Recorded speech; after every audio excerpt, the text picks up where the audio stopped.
I haven't heard of the Kerslake report yet. No, I haven't. No. No, I've not heard of it. I've heard of Bob Kerslake as a person, but I haven't heard specifically of his review that's been going on. I just haven't read any publicity about that.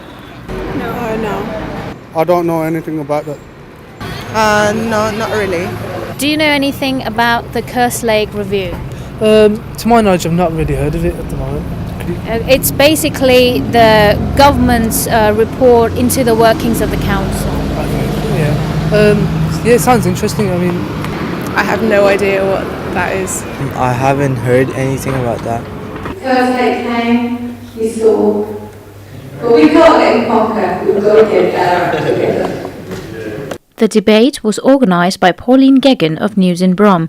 Other members of the panel included Alex Yip, the Vice Chair of the British Chinese Project, and Catherine State, Director for Institute of Local Government at the University of Birmingham.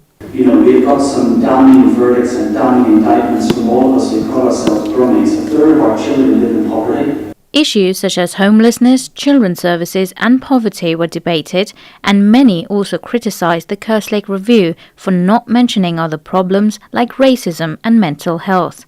Behind the children's services, I'm going to ask you to think about something, and something which I think Kerslake was alluding to. The next biggest problem in this city is people living with mental health issues. While these problems were being discussed in the council chambers, people on the streets of Birmingham shared their opinions on some of the issues that demand immediate attention of the council. People with disabilities who are homeless are not being treated fairly at all in any sort of way. I think the local council should work on getting young people more involved in work schemes, so when they leave higher education, be it uni or college.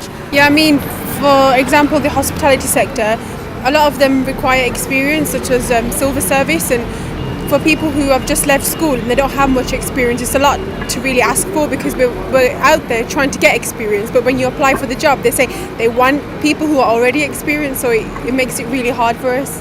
They don't regard people's opinions where they're going to be put at the end of the day, and us like single women with kids, they just go and dump us in the estates where they know it's not safe. I think the council should help people with mental health problems, because there's not a lot being done to help the people with who are suffering from schizophrenia and stuff. Birmingham City Council, they need to build more accommodation for people, because when you're applying for the council house, you got to wait like for years before you get the accommodation, which is quite not fair for others.